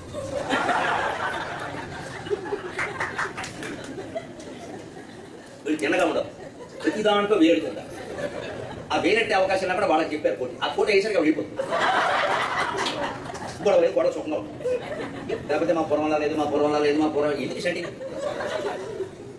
కానీ మనం ఏం చేస్తున్నాం? దాని పెద్ద పుణ్యకార్యం చేసేసి 20 ఏళ్ళ వాళ్ళు, 30 ఏళ్ళ వాళ్ళు, 40 ఏళ్ళ వాళ్ళు మొదలెట్టేసి మేము 2 కోట్లు రాసాం, 3 కోట్లు రాసాం, పుస్తకాలు పెట్టుకెళ్ళి శోభం కట్టాం. దీనికి రాముడు సంతోషించే విషయం ఏంటి? మళ్ళీ వాడికి చెప్పిన పని, ముసలి వాళ్ళకి చెప్పిన పని. ఇది ఒప్పుకున్న వాడు రామాయణం చదవాలమ్మా, రామకోట ఏంటి నాకు అర్థం కాదు. రామాయణం చదవాలి, ప్రతి పద్యం చదవాలి, ప్రతి శ్లోకం చదవాలి, దాన్ని అర్థం చేసుకోవాలి, ఆచరణలో పెట్టాలి. మంచంలో ఉన్నవాడి కోసం చెప్పిన నియమాలు మనకి ఎలా వర్తిస్తాయండి? ఇదే ధర్మశాస్త్రంలో తేడా. అక్కడ ఉంది పుణ్యం అంటే. అది ఎవరి కోసం చెప్పారు? ఇది వాళ్ళ కోసం చెప్పారు, వాళ్ళు చేస్తారు. మనకేం పని? శుభ్రంగా దుఃఖంలో ఉన్నారు అక్కడ. రామాయణం చదవాలి, అది కూడా తెలుసుకోవాలి, వ్యాఖ్యానం చూడాలి, అర్థం చేసుకోవాలి, జీవితానికి అప్లై చేసుకోవాలి. నీకు ఆ యోగ్యత ఉంది. 70 ఏళ్ళు 80 ఏళ్ళు దాటిపోతే ఉండదండి, ఒకసారి కూర్చోవడం తప్పితే ఏం చేయలేదు. అదే ఏదో బొరలు పీకుతుంటే గొడవ ఎప్పుడో రాసేమన్నారు. అనేక రకాల విషయాలు పెట్టుకుని చెప్పారు. అందుకని ప్రజ్ఞావాదాంశ భాష చేస్తే పెద్ద ప్రజ్ఞల వాళ్ళే మాట్లాడుతున్నావు. అశోచ్యాలను సూచిస్తాం. ఎవరి గురించి నువ్వు ఆలోచించకూడదో వాళ్ళ గురించి దుఃఖిస్తున్నావు. ఎందుకంటే భీష్ముడు ఎలా చనిపోతారండి? ఆయన ఖచ్చితంగా ఆయన స్వేచ్ఛామరణం ఉన్నవాడు. స్వేచ్ఛామరణం ఉన్నవాడితో యుద్ధం చేయడానికి ఆలోచిస్తూ కూర్చుంటే ఆయన ఎప్పటికీ సావడు. యుద్ధం చేసి బాణాలతో కొడితే విసుగొచ్చి అప్పుడే ఓకే ఐ అగ్రీడ్ అయ్యాడు పోతాడు. విసుగొచ్చానా చెయ్యాలి. అలాగే ద్రోణాచార్యుడు ఆయనకి ఏదో ఉంది, అది పోవాలి, నీ యుద్ధం నువ్వు చేయాలి. మరి ఆయన గురువు అయి ఉండి, నీకు గురువు అయి ఉండి, భీష్మాచార్యుడు నీకు తాతగారు అయి ఉండి, అశ్వత్థామ నీకు అంత మిత్రుడు అయి ఉండి, వాళ్ళు ఆలోచించట్లేదే ఈ విషయం. వాళ్ళు చక్కగా నిలబడ్డారు అక్కడ, ఎప్పుడు అర్జునుడు వేసేద్దామని. ఈయన మిత్రుడు గురించి అశ్వత్థామ గురించి ఎంత ఆలోచిస్తున్నాడే. ఆ అశ్వత్థామ కనీసం జాలి లేదండి ఈయన మీద. చివరిలో 3000 మంది అర్ధరాత్రి చంపించాడు. ఆయన బ్రాహ్మణ కుమారుడు అయి ఉండి, గురుపుత్రుడై ఉండి, పిశాచంలా ప్రవర్తించాడు భయంకరంగా. పైగా ఉత్తర గర్భంలో ఉన్న శిశువు కూడా పోవాలని బాణం వేశాడండి. అటువంటి వాడి మీద ఈయనకి జాలి. మన జాలి, సానుభూతి, దయ దుర్వినియోగం అవుతున్నాయంటే వాటిని ప్రదర్శించకూడదు, ఆగేయాలి. అవతల దుర్వినియోగం అవుతున్నాయి కూడా మనం దాన ధర్మాలు చేస్తుంటే పోతాయి. ఆ డబ్బు మన దగ్గర ఉంటే మంచి పనికి వినియోగిస్తాం. అవతల వాడు దుర్వినియోగం చేస్తున్నాడు, దుర్వ్యసనం పడుతుంది, వాడికి ఇస్తుంటే అలాగా ఇంకా పెంచుతారు. ఆ పెరగడానికి మనమే కారణం అయ్యాం. మనం డబ్బు ఇవ్వకపోతే వాడు ఆ పని చేయడు. పిల్లలు దుర్వ్యసన పనులు అయితే డబ్బు ఇవ్వకూడదు, ముందు డబ్బు అవి. మన వాడు మనకి తప్పుతారా? తప్పలేదు, వాడు చెప్పేస్తాడు బతుకున్నా. కనీసం డబ్బు ఆపేస్తే కొంత వ్యసనం తగ్గుతుంది, ఇబ్బంది పడతాడు. కనీసం మనం వాడి బాబాని ప్రోత్సహించిన బాబు రాదు.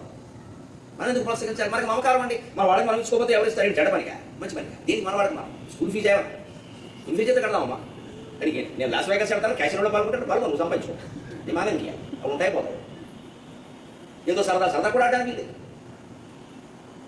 అది వ్యసనంగా మారిపోతున్న తర్వాత. అంటే మనవాళ్ళు పరాయి వాళ్ళనే మమకారాన్ని వదిలిపెట్టగలిగితే జీవితంలో ధర్మంగా ఉండగలుగుతాం.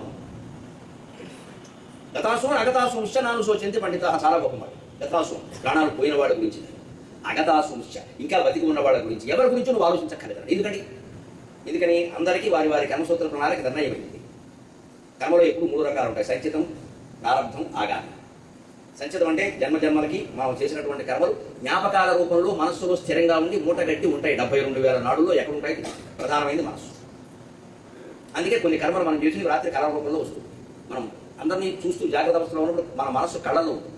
మనం రాత్రి కలగనేటప్పుడు మనస్సు కంఠంలో ఉంటుంది. కాలకంఠి, కాంతిమతి అంటే అమ్మవారి నామాల్లో అదే అర్థం. కాలకంఠి అంటే నల్లటి కంఠం కాదు, మనస్సు కంఠంలో ఉంది, స్వప్నం కంఠం. కాలం అంటే మనస్సు కంఠంలో ఉంటుంది కాబట్టి మాట రావడం చాలా కష్టం అవుతుంది. స్వప్నాలు మామూలు మాట నడుస్తూ ఉంటాయి, గట్టిగా అరవాలని ప్రయత్నిస్తే మెలకు వస్తుంది, చూసుకోండి పర్వాలేదు. ఆ గట్టి మాట ఎందుకు రాదు అంటే గొంతులో ఉంది మనస్సు, ఇక్కడి నుంచే మాట రావాలి, దానికి అడ్డపడుతుంది. అక్కడ అవిద్యామై ఆ మనసు బయటకు వస్తే కానీ మాట్లాడాలి, మనసు బయటకు వస్తే కానీ బయటకు.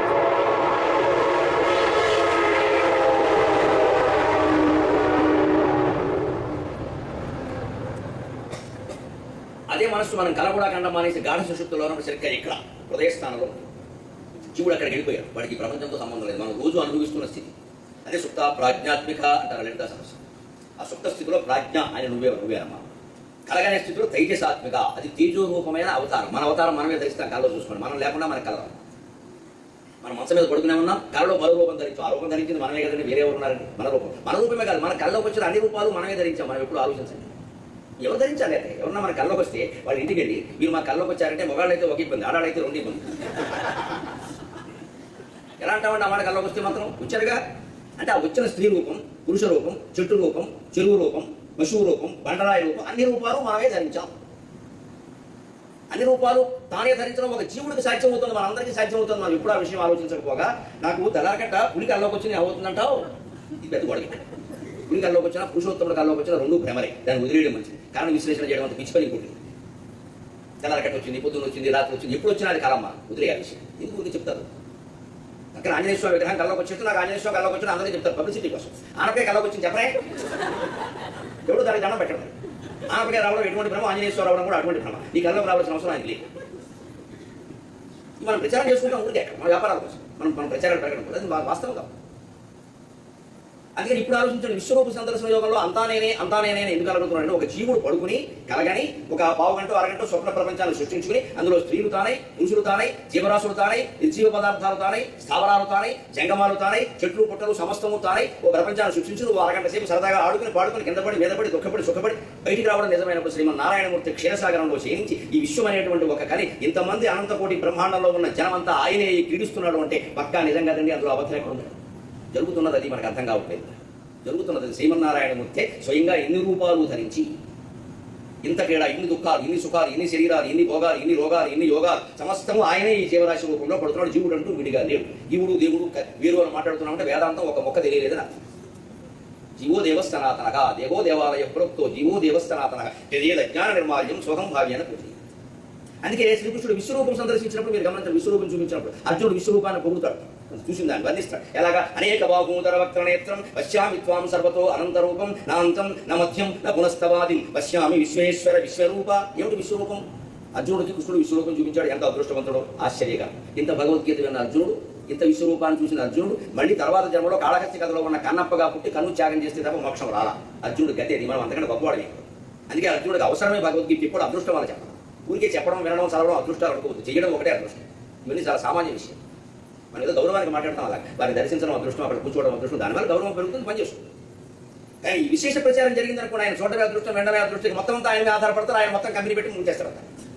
అప్పుడు మళ్ళీ మొత్తం జాతి నిర్వీర్యమై అయ్యో ఆయన నమ్మకం ఇలా చేశారు, నమ్మడమే. నమ్మక ద్రోహం అనే భాషలో విచిత్రమైన మాట ఉంటుంది. అది దానికి అదే వ్యతిరేకపోదు. నమ్మక ద్రోహం అంటారేంటో నమ్మబట్టే ద్రోహం జరిగింది. నమ్మకపోతే ద్రోహమే ఉండదు అంటే నమ్మడం ఇదే. నమ్మక ద్రోహం నమ్మకపోతే ద్రోహం ఎలా చేస్తారు? అసలు సాధ్యమే కాదు.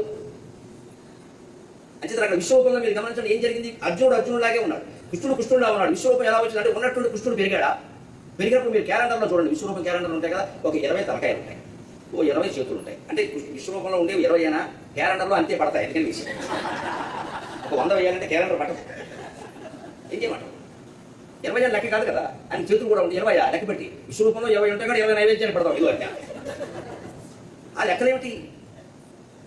క్యాలెండర్ అంతే పడుతుందమ్మా. క్యాలెండర్ అంతా విశ్వరూపం ఉందంటే అంతా విశ్వం అంతా విశ్వరూపం. అందుకే అర్జునుడు ఏమంటాడు, అనేక బాహూదర వక్రనేత్రం, అనేక బాహు, అనేక ఉదరాలు, అనేక ముఖాలు, పశ్యామి త్వాం సర్వతో అనంత రూపం. నీ విశ్వాన్ని రూపంగా నేను చూస్తుంటే నీ విశ్వరూపాన్ని అంతు కనపడ్డారు. ఎందుకంటే ఇక్కడ మీరు ఉన్నారు, ఎదురుగా మనుషులు కనపడతారు. ఇంకొంచెం ముందు పెడితే అదేదో భవనం ఉంది, ఇంకొంచెం ముందు పెడితే రోడ్డు ఉంది, ఇంకా ముందు పెడితే పంచిపోతారు, చెట్లు, ఆకాశాలు ఉన్నాయి. ఇదంతా విశ్వమే అయినప్పుడు విశ్వానికి అంత ఎక్కడ? అది ఎక్కడ?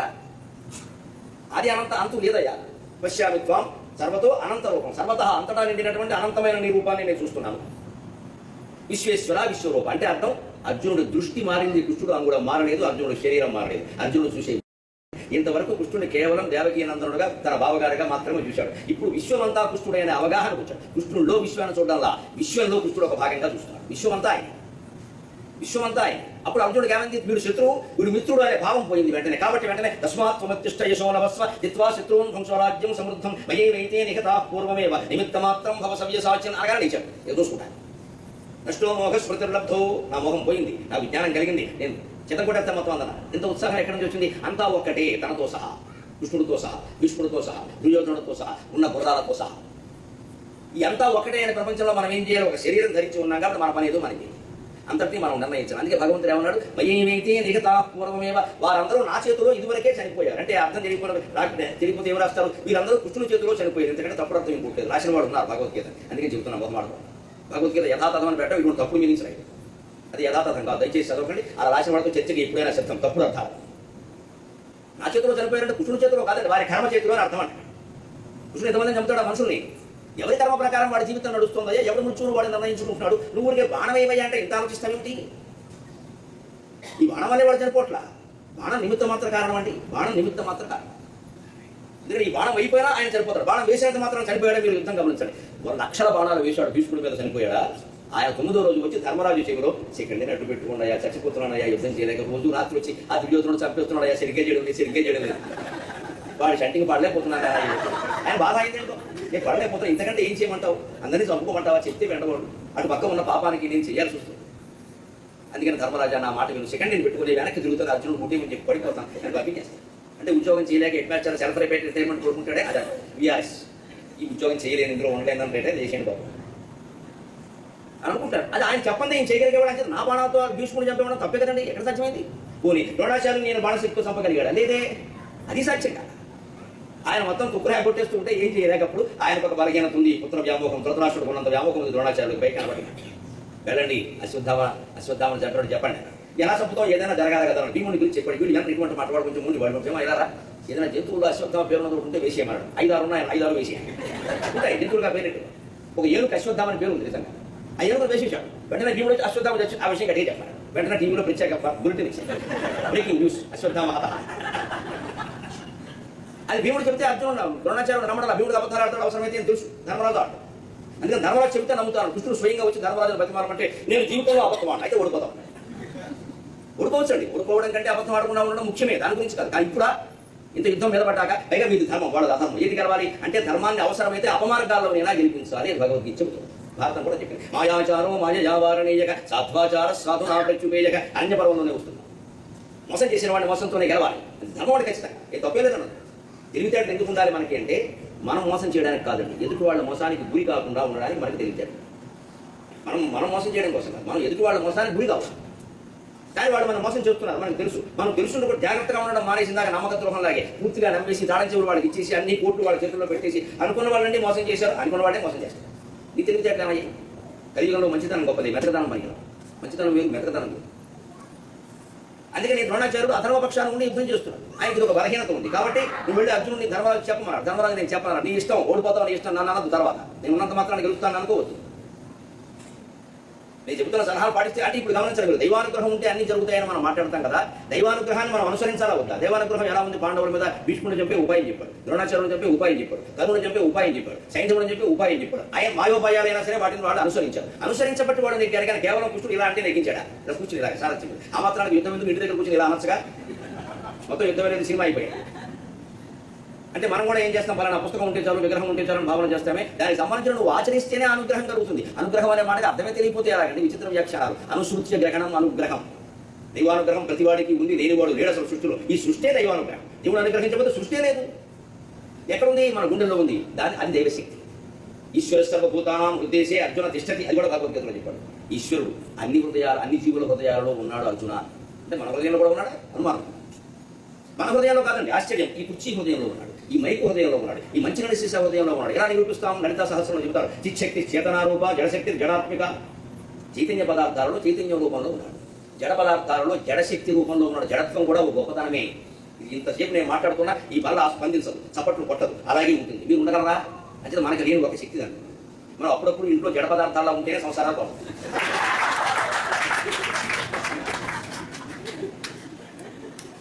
అన్నింటిలోనూ కల్పించుకుని వాగాల్సిన అవసరం లేదు.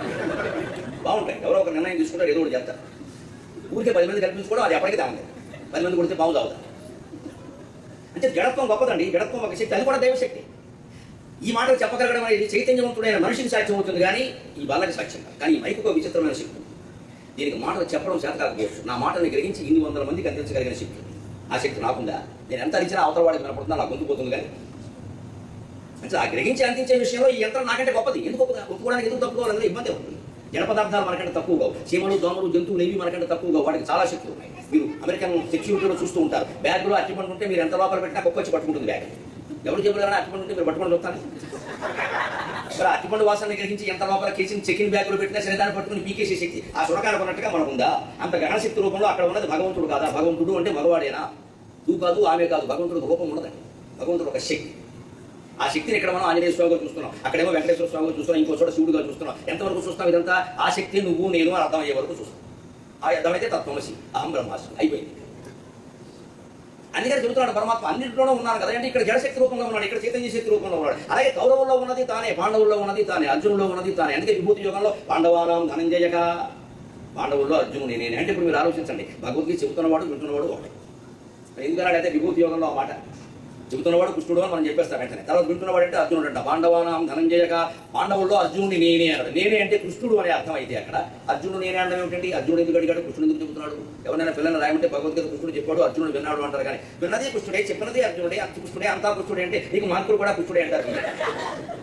అక్కడ సమాధానం అది కాదు. కానీ గ్రహించవలసిన విషయం ఏంటంటే కృష్ణుడి రూపంలో ఉన్నది, అర్జునుడి రూపంలో ఉన్నది, గుర్రాల రూపంలో ఉన్నది, రథాల రూపంలో ఉన్నది, యావత్ విశ్వం రూపంలో ఉన్నది ఒకటే శక్తి. అదే విశ్వం విష్ణువు. విశ్వం అంతా వ్యాపించి ఉన్న శక్తి. విష్ణు శబ్దానికి వ్యాప్నోతీతి విష్ణువు అని అర్థం. చక్ర గదా పద్మాలు ధరించిన వాడని అర్థం కాదు. వ్యాప్నోతీతి విష్ణువు, వ్యాపించిన శక్తిని విష్ణువు అన్నారు. విగ్రహాన్ని విష్ణువు అనేది. విగ్రహం అనేది మన ఆరాధన కోసం, ఉపాసకాణం కార్యార్థం బ్రహ్మణో రూపకల్పన. మనం పూజ చేయాలి, ఆకులు పెట్టాలి, పువ్వులు పెట్టాలి, అభిషేకం చేయాలి. ఏమీ లేకుండా అంతా విష్ణువు అంటే ఎక్కడ పారపోతావు? కనిపించిన వాడికి పారపోతే వాడికి చేస్తాడు. అందుకని దేవాలయం ఒక వ్యవస్థ. బాబు మీరు చేసే అర్చన ఇక్కడ చేసుకుంటే ఒక పద్ధతిగా చేయండి, ఇబ్బంది లేకుండా, అక్కడ అశుభ్రత ఏర్పడకుండా ఈ శాస్త్రం చేయండి. దాన్ని మనం అన్వయించుకోకపోతే ఎప్పటికీ ఏమీ తెలియదు. అందుకని భగవద్గీతలో ముఖ్యమైన విషయం, చాలా ధైర్యం కలగాలంటే మనం నేర్చుకోవాలి. అర్జున ప్రయత్నం ఎంతవరకైనా చెయ్యి, కానీ ఆ పని కాకపోతే బాధపడక. ఎందుకంటే తస్మాత్ అపరిహార్యేర్థే నత్వం శోచితు మరకసి. కొన్ని అపరిహార్యమైన కార్యాలు ఉంటాయి జీవితంలో, మనం ఏం చెయ్యలేము. దాని గురించి ఊరికి ఏడుస్తూ కూర్చొని చేయవలసిన పని ఏదో చేసి దేశం అంతా ఏదో ఒకసారి మనం అనుకుంటుంటాం బాగుపడిపోవాలి. ఏమంటే తెలుగు భాష ఎప్పుడు ఉత్తరింపబడుతుంది, నువ్వు మాట్లాడితే ఉత్తరింపబడుతుందని చెప్పాను. అందుకని చెప్పాను. అందుకని నేను రోజు చెప్తున్నా మాట్లాడతాను. ఇప్పుడు మొత్తం ఉత్తరం పడడానికి ఒక కార్యక్రమం ఉంది. జనవరి 31 ఇది ఇస్తారా ప్రోగ్రామ్, ఉత్తరింపబడింది. ఎవరు ఇస్తారట? నువ్వు మాట్లాడు. అందుకంటే ఏమిటి, ఏదో జరిగిపోవాలి, అద్భుతం ఆకాశానికి దిగి రావాలి. ఎలా వస్తాయండి? ఏ పని, సంసారం విషయంలో, పిల్లల విషయంలో, ఉద్యోగాల విషయంలో, రకరకాల కార్యక్రమాల విషయంలో మన పని ఏదో మనం పూర్తిగా చేసేస్తే తస్మాత్ అపరిహార్యే అర్థే నత్వం శోచితు మరకసి. నీ చేతుల్లో లేని దాని గురించి నువ్వు ఎప్పుడు బాధపడవు. విమానం ఎక్కడానికి వెళ్ళావు, అక్కడ సెక్యూరిటీ సమస్య వచ్చింది. 16 వరుసలు ఉన్నాయి. మన లాస్ వేగాస్లో నేను విమానం ఎక్కితే ఈవేళ లాసే వేగాసే అనుకున్నాను. నేను 16 వరుసలు ఉన్నాయి. ఏదో అనుకోకుండా పరిస్థితులు వచ్చింది. అప్పుడు ఎక్కుతామో లేదు అని మాటి టైం చూసుకుంటే ఎక్కాల్సిన అవసరం ఉండదు, గుండె ఆగుతుంది, ఇంటికి తీసుకెళ్తాను. నేను ఒకటే నిర్ణయించుకున్నాను, బాగుంది మనకి ఎలా అందేలా ఉంటే ఎక్కుతాం, లేకపోతే ఆగి ఇంకో విమానంలో పెడతాం, లేకపోతే రాలేమో చెప్తాం, రేపు పెడతాం. ఏమైంది అయినా ఒకటి, అది ఎప్పుడు నిర్ణయించుకోవాలి? 9:30కి విమానం. 9:30 దాటే కదా ఆ విషయం ఆలోచించాల్సింది. నేను 9కి ఎందుకు ఆలోచిస్తున్నాను? ఆఫీస్ నమ శివాయ అని జపం చేస్తున్నాను. అంతే కదా చేయవలసింది. మన చేతిలో లేదా విమానం ఆపడం ఎంటబడ్డా ఎవడు ఆపుతాడు? ఆశ్చర్యం ఏంటంటే 2 నిమిషాల్లో వరుస కదిలింది. అక్కడ ఎవరో నాకు ఎందుకు ఇచ్చారో తెలియదు, అదే ఎక్స్పీరియన్స్ స్క్రీన్ అని ఏదో కార్డు ఇచ్చారు. అంటే నాకు ఏదైనా అనుమానం ఏమో అనుకోలేదు, వదిలేమని అర్థం. ఆ స్క్రీనింగ్లో ఎక్స్పీరియన్స్ స్క్రూట్ని ఏదో ఇచ్చారు, ఒక కార్డు, పెద్ద కార్డు ఇచ్చారు. ఎందుకు ఇచ్చారో తెలియదు. దాన్ని చూసి నేను భయపడ్డాను. సార్ ఇదేమో అనవసరంగా శిక్ష చేస్తారా ఏమీ లేదు, వదిలేమని అర్థం. నా మొహం చూడగానే వాడు ఎందుకు అనిపించింది, వదిలేశాను. విమానం అందరినీ ఎక్కేశాను. 1 గంట సేపు అక్కడ నేను టెన్షన్ పడుతుంటే ఈ విమానం అందడం ఎక్కడ ఉందో అనవసరం కదా ఆలోచన. ఎందుకు పడాలి? ఆ పడేదేదో విమానం వెళ్ళిపోయి పడదాం. ఆలోచన చేయాల్సింది అప్పుడు కదా. ప్రతి సమస్యకి ఇలా నిర్ణయించుకోవాలి. ఇప్పుడు ఎందుకు ఆలోచిస్తున్న విషయం? ముందు ప్రయత్నం చేయి. ట్రాఫిక్ జామ్లో ఉండిపోయినాం, విమానాశ్రయానికి వెళ్ళాలి, మధ్యలో అయిపోతుంది. మాటికి ఇలా చూసి ఎంత చూసినా అదే వాచి టైటాన్ కంపెనీ మాత్రం చూడక్కల. ఆ చూసే బదులు పంచాక్షర జపం, నమ శివాయ నమో నారాయణాయ శ్రీమాత్రే నమ శ్రీమాత్రే నమ. చూసే బదులు ఆపం చేద్దామండి. అప్పుడే వెంటనే కూర్చొని మీరు పెద్దగా బయలుదేరాల్సి, నేను చెప్తూనే ఉన్నాను మీరు బయలుదేరా. ఎందుకు అనవసరం గొడవ? ఇప్పుడు ఆ మాట ఇంటి దగ్గర అనుకోవాలి, బయలుదేరా ఇద్దరు కారులో ఉన్నాయి, గొడవ అనవసరం. అంతగా అక్కడ ఆగిపోతే అప్పుడు చూద్దాం. వీలైనంత వేగంగా వెళ్ళడం, అందులోనే రక్షణ చూసుకోవాలి. అవుతాయి వేగం ముఖ్యంలో కూడా ప్రాణం పోతే అక్కడ వెళ్ళే చూద్దాం. విషయం ఇంకోటి ఉంటుందండి, ప్రతిదానికి పరిష్కారం ఉందండి, జీవితానికే ఉంది. అదే చెబుతున్నాడు భగవద్గీత 2 అధ్యాయం. ఇంకే ఎందుకు అంత కంగారు పడతాం? ఇంకో మాట ఉంది, ప్రపంచంలో అనేక విషయాలు జరుగుతూ ఉంటాయి. అన్నింటిలోకి మన మనస్సును దొరచక్కల. యదా సంహరతే జాయం కూర్మో అంగాని వసర్వశః ఇంద్రియాణి ఇంద్రియార్థేభ్యః తస్య ప్రజ్ఞా ప్రతిష్ఠిత. తాబేలును ఉదాహరణగా చెప్పాడు పరమాత్మ. తాబేలుకు లక్షణం ఉంది. అది దానికి ఏదైనా కొంచెం అలికిడి ప్రమాదం వచ్చేలా ఉందంటే టక్కుమని 4 అవయవాలు లోపలికి లాక్కుని తలకాయ కూడా లాగేస్తుంది. ఎక్కువ ఇచ్చాడు భగవంతుడు దానికి. పేద సుత్తి ఎట్టుకుంటే బాగా అంటే ఎప్పుడు వెళ్ళిపోతుంది. అంటే ఒక అరగంట వరకు బయటకు ప్రమాణంగా ధ్యానం చేసుకుంటుంది. దాని కూడా నమశివాయ ఉంటుంది, ధ్యానం చేసుకుంటుంది. దానికి ఇంకేం ప్రమాదం లేదన్నాక బయటకు వస్తుంది. లోకంలో అనేక విషయాలు జరుగుతుంటే, అనేక శబ్దాలు వినపడుతుంటే, అనేక విషయాలు కనపడుతుంటే మన మనస్సును మనమే లోపలికి లాగేసుకుని ధ్యానం చేయాలి. అందుకని ఈ సినిమాలన్నీ ప్రపంచానికి జరుగుతున్నాయండి, అసలు టీవీలు జరుగుతున్నాయండి, ఫేస్బుక్ జరుగుతున్నాయండి, నీ ఆలోచన జరుగుతుంది. అవన్నీ నేను వాడమని చెప్పారా? సినిమాలు జరుగుతున్నాయి, నువ్వు చూడకు. ఫేస్బుక్ జరుగుతుంది, నువ్వు వాడకు. నాకు ఫేస్బుక్ లేదు, ట్విట్టర్ లేదు, వాట్సాప్ లేదు, నా ఫేస్బుక్ దానికి మళ్ళీ బుక్ ఎందుకు? నన్ను చాలా మంది అడుగుతారు, మీరు రెగ్యులర్ కాంటాక్ట్లో కూడా I'm not a business man అని చెప్పాను. రెగ్యులర్ కాంటాక్ట్లో నేను ఎందుకుంటానండి, నాకే పని. మాకు అవసరం, నీకు అవసరం అయితే నువ్వు చూసుకో. సాయంత్రం 4-5 ఇండియా వాళ్ళకి, విదేశాల వాళ్ళకి 8:30-10 రాత్రి ఫోన్ చేసుకో, చెబుతాను. నేను చెప్పిన లేదే, రోజు గంటన్నర కేటాయించే ప్రవచనకర్త ఎవరు ఉన్నాడండి? రోజు గంటన్నర మీరు చేయండి, నేను మాట్లాడతాను. 8:30 నుంచి 10 రాత్రి. అది కూడా సభలో లేకపోతే నాకు నెలకు 10 రోజులు సభలు ఉంటాయి. షూటింగ్ ఉంటే సాయంత్రం 5కి అయిపోతుంది, ఇబ్బంది లేదు. సభలు 10 రోజులు ఉంటాయి అంటే 20 రోజులు దొరుకుతాను. రోజు సందేహం ఎదురుంటే అడగచ్చు, నాకు గొప్ప తెలుసుకుంటే చెబుతాను కాదు, నేను కాదు. అంత మాత్రం చేస్తే నేను వాట్సాప్, ఫేస్బుక్, ట్విట్టర్, ఈమెయిల్ అన్ని చూసి ప్రతి దానికి స్పందిస్తే ఇక భగవద్గీత ఉండవు. ఈ స్పందన మిగులుతుంది. మరి నేను అమెరికా వస్తున్నాను, మీరు అందరూ స్వాగతం చెప్పండి, దాంట్లో పట్టుకుని ఇంకో సైన్యం తయారవుతుంది. ఈ ముఠాలు కట్టుకోవడం కాదు ఆధ్యాత్మిక చేసి. అందుకని లోకంలో అనవసరమైన విషయాలు అనేక ఉంటాయి. అవి వారికి అవసరం అండి. వాటి ప్రయోజనాలు పట్టుకున్నాయి. వాడు వాట్సాప్ లేకపోతే నా కార్యక్రమాలు ఇన్ని ఇంత చక్కగా శ్రమగా సమన్వయం చేయగలిగే వరకు దానికి అది ప్రయోజనం అంతవరకే. అందుకే ఆ దెబ్బలు ఆయన పట్టాడు, నేను పడ్డా. నాకు అవసరం, నా సబ్జెక్ట్ ఏదో నేను చూసుకున్నా, నా ధ్యానం ఏదో నేను చూసుకున్నాను. అయిపోయింది. ఇలా మన జీవితంలో అనేక ఉంటాయండి అవసరం. నీకు ఎంతవరకు అంతవరకు వాడు ఎందుకు పడుతున్నాం అవసరం. అటువంటిప్పుడు ఏం చేయాలి? మనం వస్తువులు వాడక కూడా కాదు, మనస్సును లాగేసుకోవాలి. మనస్సును లోపలికి లాగేసుకుంటే మన అవసరాలు ఏంటి? ఇంట్లో ఎవరితో ఏదో విషయంలో మాట్లాడుకుంటున్నారండి. పెద్దవాళ్ళు ఉన్నారు ఇంట్లో, 67 వాడు 77 వాడు. కూతురు పెళ్లి గురించి కొడుకు వాళ్ళు మాట్లాడుకుంటారు. పెద్దవారికి అనవసరమైన విషయం, ఊరుకోవడమే. అలా కాదే, నీకు తెలియదు, నేను చెప్పినట్టు అంటే అక్కడ వస్తుంది అనమాట మమకారమో అహంకారం. వాళ్ళు అడగలేదు కానీ అది వాళ్ళ సమస్య. అంతగా వాళ్ళు వచ్చి అమ్మ ఏమిటో తగ్గట్లేదే, పిల్లలు అంటుంది, మరి నాడు నిజమేనమ్మా పరిస్థితి అని చెప్పారు. అప్పుడు అడిగారుగా చెప్పు. అంతవరకు ఎంతవరకు టచ్ మీనాట్ అంటే వెనక్కి వచ్చాడు. అప్పుడు హాయిగా ఉంటుంది జీవితం. అక్కడ కూర్చుని వాడు వద్దన్నా సరే అక్కడే కాఫీ తాగి ఆ విషయాలను చెప్పి నీ బిడ్డప్పుడు మేము ఎంత కష్టపడతామో తెలుసా, తెలియదు. 6 ఏళ్ళు అంటే ఎంతసేపు తన గురించి ఏదో చెప్పుకోవాలి, తాను ఎంతో కష్టాలు పడిపోయాడని చెప్పి ఎందుకు సోది అవసరమే. ఆ సమయం అంతా జపానికి కేటాయించామనుకోండి, ఎంత ధ్యానం కుదురుతుందండి. ఇంకొక మాట, చాలా పనులు చేస్తాం మనం. ప్రతి దాంట్లో మీరు ఎవరినైనా బాబు ఈ ఉద్యోగంలో ఎందుకు చేరావు, అమెరికా ఎందుకు వెళ్ళావు, డబ్బు సంపాదించాలి కదండి, డాలర్లో ఇస్తాడు చేస్తారు, రూపాయలు కాదు కదండి. సాఫ్ట్వేర్ ఎందుకు చేసావు, ఛాన్సెస్ బాగుంటాయి కదండి, బాగా సంపాదించేసి కదా. ఇంతేనండి ఆలోచన. సాఫ్ట్వేర్ నాకు ఇష్టం కాబట్టి చేరాను అని రాదండి ఎవరు. అందుకే మనకి ఉద్యోగాల్లో ఒత్తిడి పెరుగుతున్నాయి. మనకి ఇష్టమైన చేయాలి, ఆ డబ్బుల కోసం చేయాలి. అదే భగవద్గీతలో చెప్పాడు, కర్మణ్యేవాధికారస్తే మా ఫలేషు కదాచన మా కర్మఫల హేతుర్భో మా దేశం స్వకర్మణి. నీకు పని చేయడం గురించి ఆలోచించేంతసేపు, ఉద్యోగం చేసినా సంసారంలో ఉన్నా, కాఫీ తాగుతున్నా సరే కాఫీ గురించి ఆలోచించు, ఆ టేస్ట్ ఆస్వాదించు. కాఫీ తాగుతూ మళ్ళీ చీరి మాటలు దేనికి, అది చీరేగా. కాఫీ తాగేటప్పుడు మాట్లాడక, ఒక మాట్లాడుకుంటే సరదాగా భార్యాభర్త మాట్లాడుకోవాలి, అది సీరియస్ విషయాలు. పని చేస్తూ కాఫీ తాగకూడదు, కాఫీ తాగుతూ పని చేయాలి. కాఫీ 5 నిమిషాలు కాఫీ కేటాయించగలిగితే జీవితంలో మోక్షం రాదు. కాఫీ అంత ముఖ్యం. నేను అందరూ ఇంట్లో కాఫీ ఇవ్వగానే ఒక కప్పు కాఫీ ఏదైతే నాకు మాట్లాడతాను సినిమా డే, అయ్యో దానికి ఏం భాగ్యం అని వచ్చి కూర్చుంటారు. వాళ్ళు కూడా తెచ్చుకుంటారు, ఏదో కసేపు కప్పు చెప్పుకున్నా కాఫీ తాగి కాఫీ బాగుందని చెప్పేస్తాను, అయిపోయింది. అప్పుడు కూడా నేను రామాయణం ఇలా పట్టు ఈ బట్ట మీద దొరికిన ఇబ్బంది, రామాయణం మీద దొరికిన ఇబ్బంది. అంత బిజీయా, అంత అవసరమా? మీరు ఎప్పుడైనా చూడండి, కాఫీకి పట్టే సమయం కాఫీకి పట్టేసింది, పట్టణానికి పట్టే సమయం పట్టణానికి పట్టే, మీకేం కలిసి రాలేదు సమయం, అనవసరంగా చెప్తున్నది. ఏం కలిసి రాదు. ఎప్పుడు మనస్సు తెలియక మాట్లాడతారు చాలా మంది. 2 పనులు చేయలేదు, 2 పనులు ఒక అవధానిగా చెప్తున్నా. మమ్మల్ని అంటారు 8 పనులు ఒకసారి చేస్తారు, అలా చేయదు. అర్థం కాక మాట్లాడుతున్నారు. 8 పనులు అతివేగంగా ఒకదాని వెనకాల ఒకటి చేస్తూ పోవడం వల్ల ఆ అతివేగంలో 8 ఒకసారి జరిగాయని మీకు అనిపిస్తుంది. మా మనసులో ఏం జరుగుతుందో బాగుంది. ఒకసారి ఎవరు చేయరండి. మీరు ఏదైనా జపం చేస్తుండగా వేరే ఆలోచించండి, జపం ఆగిపోతుంది. ప్రయత్నం ఎందుకు ఆగిపోతుంది? 2 చేయలేదు, మనసు ఒకటే చేస్తుంది. జపం నుంచి ఆలోచనలు వెళ్ళి ఆలోచన మళ్ళీ జపంలో రా. ఎందుకంటే జపం ఆలోచన 2 సాగం, 2 ఎదురు బండి కాలేదు, కుదరదు. అక్కడ మనసు 2 పనులు చేయలేదు, ఒకటే చేస్తుంది. ఒకటే చేసే ఆ ఒకటి మీద దృష్టి పెట్టామనుకోండి, అది బాగా జరుగుతుంది. అదే కర్మణ్యేవ అధికారం అంటే ఏదో ఆ పవర్ కాదు, నీ బాధ్యత పనిచేయడం మనకి. దాని మీద దృష్టి పెట్టు. ఎందుకు ఇతర విషయాలు ఆలోచిస్తాం? మా పరీక్ష ఉద్యోగం చేస్తే డబ్బులు వస్తాయి, ప్రమోషన్ వస్తుంది, ఇంట్లో వాళ్ళు మెచ్చుకుంటారు, బయట వాళ్ళు మెచ్చు, ఇన్ని ఆలోచనలు ఈ కంప్యూటర్ నొక్కేటప్పుడు అవసరమా? ఇప్పుడు నొక్కడం తప్పని అవుతాం. అది పోయి మళ్ళీ వెనక్కడి మొత్తం వెనక్కి ఒక గంట పట్టి ప్రాజెక్ట్ లేట్ అయింది, వెంటనే రేపు చేయాలి. నువ్వు ఆలోచించుకున్నా ఉంటే జరిగేది. ఎంత మన యాక్టివిటీస్, మన పనులు ఎంత విపరీతంగా ఉన్నా సరే దేని సమయం దానికి కేటాయించి ఆ సమయంలో దాని గురించి మాత్రమే ఆలోచించి దాని మీదే శ్రద్ధ చూపిస్తే ఎక్కడా గురి తప్పకుండా జరుగుతుందండి పని. బాణం దగ్గర అదే అర్జునుడు గురి చూసి బాణం అయ్యేవయ్యా. మిగిలిన మీద గురువు వారును తమ్ముడు ఆలోచించాడు. గురు చూడమంటే గురువు అంటే ఇప్పుడు దాన్ని ఆలోచించాల్సింది గురువు మేనల్లుడు యుద్ధానికి ముందు ఆలోచించాలి. అప్పుడు ఆలోచించాం, ప్రయత్నం చేశాం, సాధ్యం కాదు, అపరిహార్య అంతే. మన చేతిలో లేదు, ఇప్పుడు ఆలోచించడమే అనవసరం. అందుకే అక్కడికక్కడ వదిలేయగలిగితే బాగుంటుంది. వదిలేయాలంటే మనసుని లోపలికి లాగేసుకోవాలి. అలాగే కర్మ మీద మాత్రం అలాగనే మా కర్మఫల హేతుర్భో, కర్మ జరిగి పని చేసాం, దానికి ఫలితాలు ఏవో ఉన్నాయి రకరకాలవి. అది అనుకూలంగా కావచ్చు, ప్రతికూలంగా కావచ్చు. ఉద్యోగము, పెళ్లి, ఏదైనా ఒక పని కోసం చాలా కష్టపడ్డాం, అది విఫలమైంది, మనకి రాదు. ఉద్యోగం ప్రయత్నం చేసాం, విఫలమైంది, మనకి రాదు. ఏమిటో నాకు రావట్లేదు, వచ్చిన మన 3 ఉద్యోగాలు వరుసగా ఇలాగే అయ్యాయి అంటే ఎవరో మన దగ్గరుకుంటారు. అంటే నీకు గురుడు 6లో ఉన్నాడు, శుక్రుడు 3లో ఉన్నాడు, నువ్వు మా ఇంట్లో ఉన్నావు, వెంటనే పడిపోతాం. ఇంకా వారి ఎక్కడ ఉన్నా మనం చేయగలిగింది ఏం లేదండి. దానివల్ల ప్రయోజనం ఉంటుందని నేను అనుకోను ఖచ్చితంగా. ఇవి మనం చేసి ఈ పరిహారం ప్రాయశ్చిత్వం వాళ్ళు మార్చేదండి అక్కడ నుంచి. అవి గ్రహాలండి, అనంత కోట్ల మైలు దూరంలో ఉన్నాయని అవి నడుస్తున్నాయండి. ఆ ప్రకారమే జరిగినప్పుడు మార్చడం వీలు కాదండి. మార్చడం వీలు కానప్పుడు ఆలోచించడం కూడా అవసరం.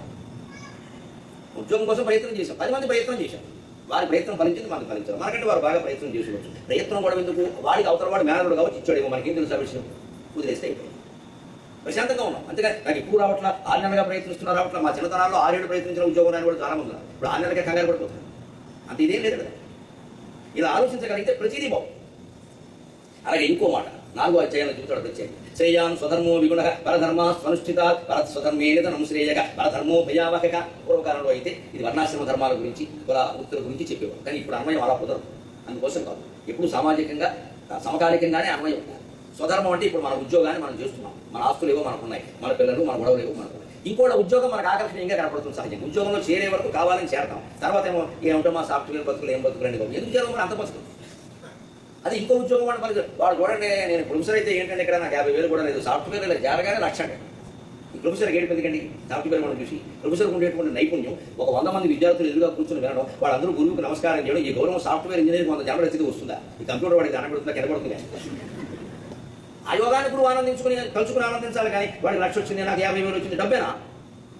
పైగా మాస్టర్ ఉద్యోగం పరమసుఖం. 30 ఏళ్ళుగా అందులో ఉన్నవాడిగా మాట్లాడుతున్నా. మాకు దసరాకి 10 రోజులు సెలవు, సంక్రాంతికి 10 రోజులు సెలవు, వేసవకాలం 2 నెలలు సెలవు. పైగా మాకు ఏదైనా సెలవు అవసరం అయితే పిల్లల్ని దిగుతాం, సమ్మె చేస్తారు, సెలవు.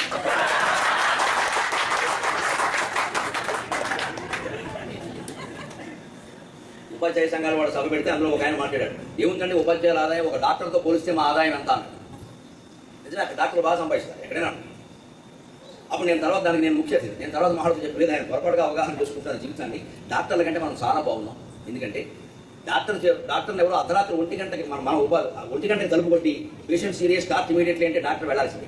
మన ఉపాధ్యాయులు హాయిగా అర్ధరాత్రి 1 గంటకి తలుపు కొట్టి ప్రతి పదార్థం చెప్పని అడిగినవాడు ఎవరు? పగలు 10 గంటల కాలేజీలో చెప్తే వినేవాడు లేడు. అర్ధరాత్రి అంటే మనకి సంసారాలకు కానీ సుఖనిద్రకు కానీ దేనికి వాళ్ళకంటే సుఖంగానే. పైగా డాక్టర్ చేతిలో పొరపాటు ఎవరి ప్రాణమైనా పోతే వీడి మీద కేసు ఎట్టాలి. మా చేతులతో హాయిగా కొన్ని వేల మందిని ఫెయిల్ చేసాం.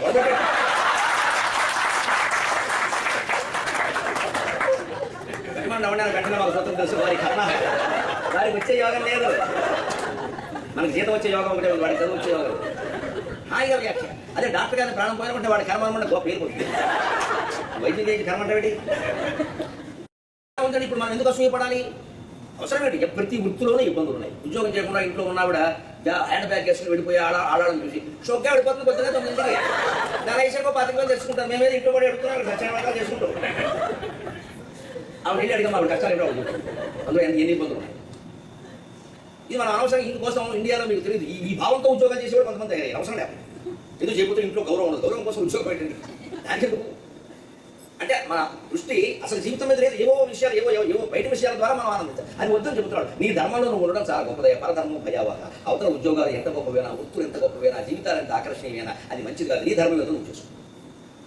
ఇంకొక మాట, ఇవాళ ఆధ్యాత్మిక ప్రపంచం విస్తరిస్తున్న సందర్భంగా రకరకాల భావాలు వ్యాపిస్తున్నాయి.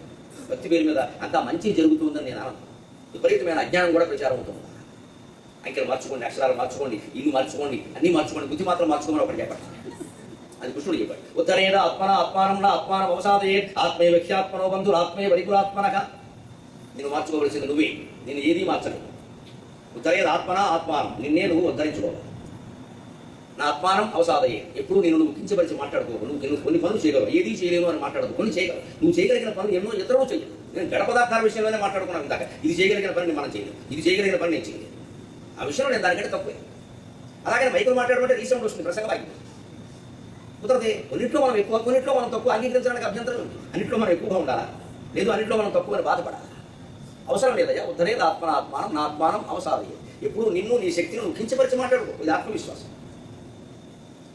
ఆత్మవివక్ష్యాత్మనో బంధువు. నీకు బంధువులు ఎవరైనా ఉంటే మేనత కొడుకులో, మేనమావ కొడుకులో, తమ్ముళ్ళు, తోడులో బంధుత్వం ప్రకారం ఉంటారు తప్ప చివరి వరకు నీతో నిలిచేటువంటి బంధువు నీ ఆత్మధైర్యం ఒక్కటి ఉండే ధైర్యం మరీ ఉండదు.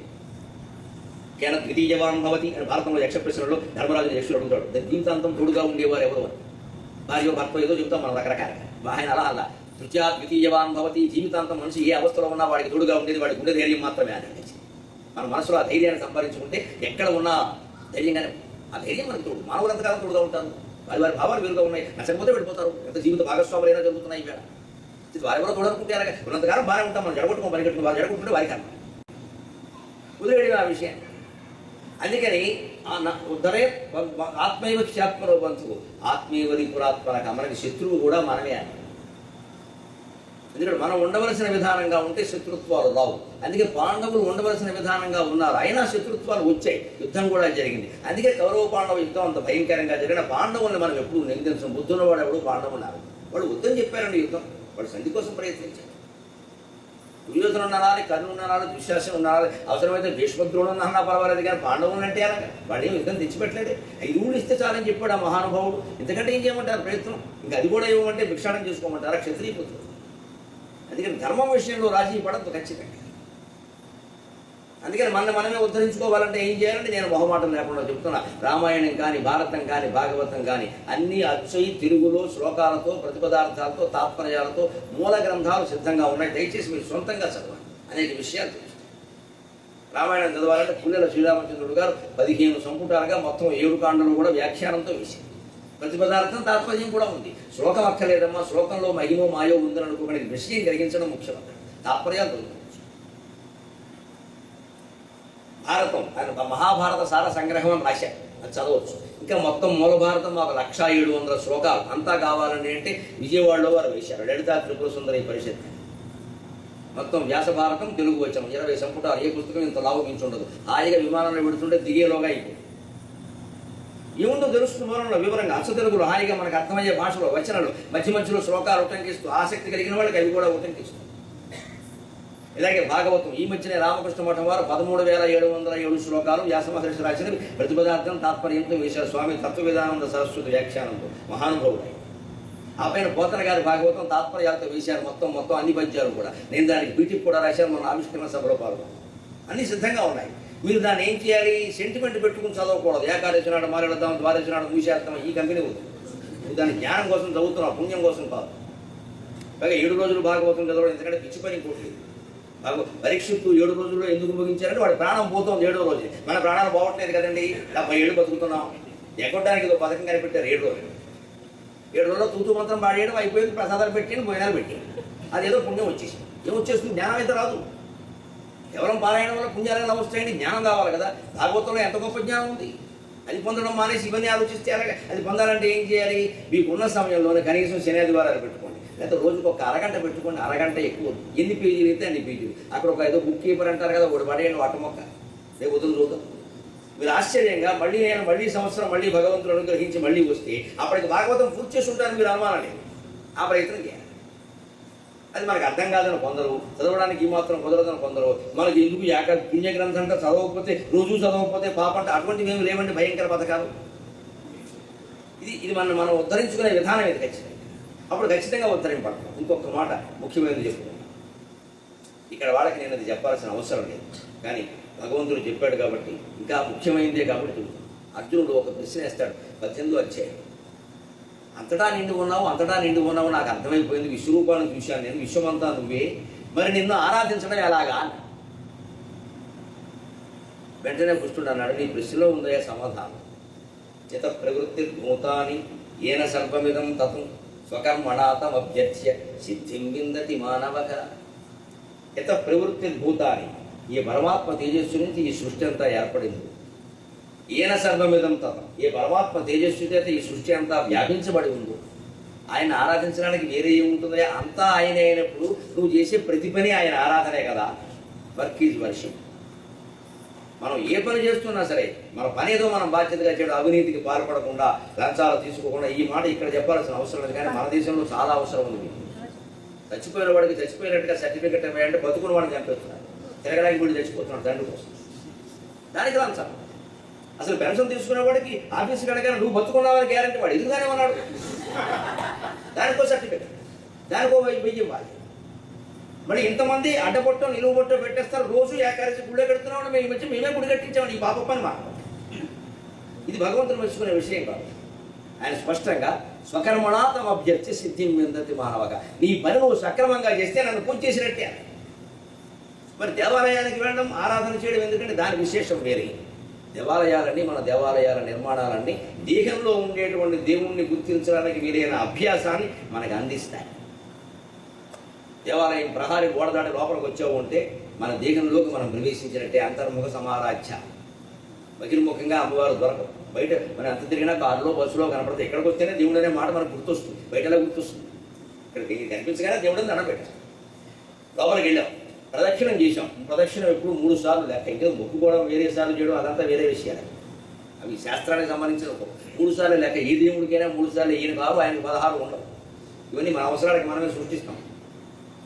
3 సార్లు, ఎందుకంటే సత్వగుణం తమోగుణం వదిలేయి, రెండో ప్రదర్శనం రజోగుణం వదిలేయి, మూడో ప్రదర్శనం సత్వగుణం వదిలేయి. అప్పుడు గుణాతీతమైన దేవుణ్ణి చూడడానికి లోపలికి వెళ్ళావు. ధ్వజస్తంభానికి పెడుతుంటే ధ్వజస్తంభానికి దండం పెట్టుకోమంటారు. సరిగ్గా ధ్వజస్తంభం అంటే మన శరీరంలో ఉండే వెన్నెముక. మన వెన్నెముకకి ఇక్కడ ఘాట్లు, చీలికలు ఇవన్నీ ఉండవు. ఏకాండి పొయ్యలా ఉంటుంది, ఒకటే రకంగా వీణాదండం లాగా. సరిగ్గా ధ్వజస్తంభం ఏకాండి పొయ్య, మధ్యలో ఇలాగ మొక్కలు అతికించడం అనేది ఉండదు. అందుకే ధ్వజస్తంభానికి ఎదురుగా దేవుడు ఉంటాడు గుళ్ళో. అంటే సరిగ్గా వెనకాల ఉండే వెనుకోసకు ఎదురుగా హృదయ స్థానంలో దేవుడు ఉంటాడు. అందుకే సరిగ్గా మనం హారం వేసుకున్నా, మంగళసూత్రం వేసుకున్నా, రుద్రాక్ష వేసుకున్నా ఆ కొలికి పోసి ఇక్కడికి వస్తుంది. ఇది దేవుడు ఉండే స్థానం. అందుకని దేవుడు ఫోటో పెట్టుకుంటాం.